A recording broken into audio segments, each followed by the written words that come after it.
আজকে আমরা ঝটপট বানিয়ে ফেললাম কুলের আচার। আর এই কুলের আচারটা খেতে কিন্তু অনেক সুস্বাদু।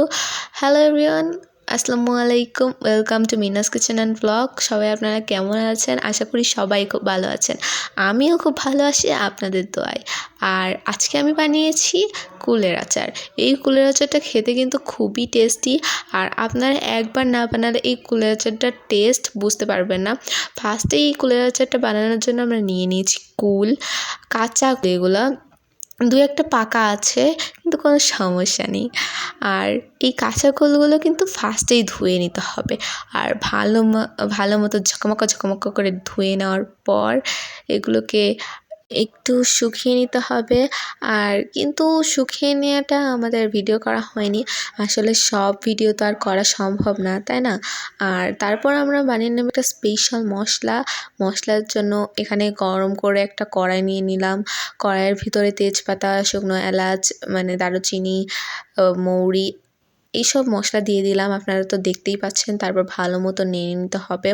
এটা নাড়াচাড়া করে নেওয়ার পর আসলে আমাদের মশলাটা শুকিয়ে যাবে, মানে তারপর গরম হয়ে যাওয়ার পর, বেশ কিছুক্ষণ গরম হয়ে যাওয়ার পর এগুলোকে তুলে নিতে হবে।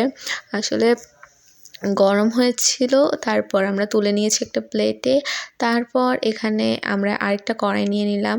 কড়াই একটু তেল দিয়ে দিলাম। তেল দিয়ে দেওয়ার পর আমরা সেটার ভিতরে দিয়ে দিলাম বেশ কয়েকটা রসুন দিয়ে দেওয়ার পর তেলের ভিতরে দেখুন গ্যাজা হয়ে গেছে। এই গ্যাজা হয়ে যাওয়ার পর আমাদের এর ভিতর দিয়ে দিতে হবে মৌরি। এই মৌরিটা দিয়ে দেওয়ার পর আপনারা দেখবেন আরও একটু গ্যাজা হয়ে যাবে। তারপর এর ভিতরে এটা বেশ কিছুক্ষণ নাড়াচাড়া করতে হবে। নাড়াচাড়া করার পর এর ভিতরে দিয়ে দিতে হবে সেই ধুয়ে রাখা কাঁচা কুলগুলো। এই কাঁচা কুলগুলো দেওয়ার পর দেখবেন আপনার তেলের ভিতর ফেনা হবে। তো এই ফেনাটা হওয়াটাই স্বাভাবিক, যেহেতু কাঁচা কুল আপনারা দিয়েছেন। তো তারপর ভালো করে নাড়াচাড়া করতে হবে। বেশ কিছুক্ষণ নাড়াচাড়া হয়ে গেছে। এরপর এর ভিতরে লবণ দিয়ে দিতে, লবণটা দিয়ে দেওয়ার পর আবার নাড়াচাড়া করতে হবে। নাড়াচাড়া করার পর তারপর আপনারা দেখতে পাবেন যে আমরা এর ভিতর দিয়ে দিচ্ছি রসুন পেঁয়াজ বাটা, আদা বাটা। তারপর এটা আরেকটু নাড়াচাড়া করতে হবে। তো বেশ কিছুক্ষণ আমরা এইভাবেই নাড়াচাড়া করে নিচ্ছি।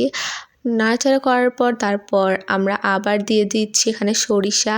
এই সরিষাটা দিয়ে দেওয়ার পর আবার নাড়াচাড়া করতে হবে, ভালো মতো নাড়াচাড়া করে নিতে হবে। এই সম্পূর্ণ রেসিপিতে নাড়াচাড়াটা কিন্তু অনেক জরুরি। আর এই নাড়াচাড়া না করলে কিন্তু আপনাদের ভালোভাবে হবে না, আর নিচের দিক দিয়ে পুড়ে যাবে। তো নাড়াচাড়া হয়ে যাওয়ার পর এখানে আপনারা দেখতেই পাচ্ছেন বেশ কিছুটা ফেনা হয়ে গেছে। তারপর এখানে দিয়ে দিলাম হলুদ, তারপর ঝালের গুঁড়ো এটসেট্রা, তারপর ধনিয়া গুঁড়ো। এগুলো দিয়ে দেওয়ার পর আরও নাড়াচাড়া হয়ে যাবে। তারপর এই যে এরকম একটু কেমন একটা কালার হবে, আর দেখতে একদম ভালো দেখাবে না। তারপর আপনারা আরেকটু নাড়াচাড়া করার পর আপনারা বেশ কিছুক্ষণ পর খেয়াল করবেন যে এখানে একটু ভালো রকম কালার এসছে। আর তারপর আমরা দিয়ে দিয়েছি এর ভিতরে এই যে সেই আগে করে রাখা গুঁড়ো মশলাটা। স্পেশাল মশলাটা দিয়ে দেওয়ার পর এখানে আর একটু ভালো করে নাড়াচাড়া করতে হবে। তারপর বেশ কিছুক্ষণ পর আপনারা দেখতে পাচ্ছেন আমরা দিয়ে দিয়েছি চিনিটা একটু স্বাদের জন্য। স্বাদ না হলে কিন্তু কোনো জিনিসই অ্যাকচুয়ালি খেতে ভালো লাগে না, এই জন্য দিয়ে দিতে হবে চিনি। তো এই চিনিটা দিয়ে দেওয়ার পর আমরা আরও ভালো করে নাড়াচাড়া করে নিচ্ছি। তো তারপর আপনারা দেখতেই পাচ্ছেন কালারটা একটু চেঞ্জ হতে থাকছে। আমি ফার্স্টেই বলেছিলাম কালারটা চেঞ্জ হতে থাকবে। আর দেখেন এর ভিতর থেকে তেলও বের হতে শুরু করে দিয়েছে। তো এভাবে কালারটা চেঞ্জ হবে, তেল বের হবে, তারপর তৈরি হয়ে যাবে আমাদের সুন্দর এই রেসিপিটা।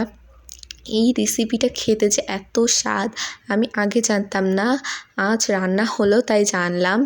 আর এত স্বাদের রেসিপি আমি আগে কখনো খাইনি। আসলে এই আচারটা আসলেই অনেক স্বাদ। এরকম কুলের আচার আপনারা একবার হলেও বাড়িতে বানিয়ে খাবেন। আমাদের চ্যানেলটির পাশে থাকবেন, লাইক কমেন্ট সাবস্ক্রাইব করে থাকবেন। আর আমাদের ভিডিওটি কেমন লেগেছে তা অবশ্যই জানাবেন। এরকম নিত্য নতুন ভিডিও পেতে আমাদের চ্যানেলটিরও পাশে থাকবেন, সাবস্ক্রাইব করবেন।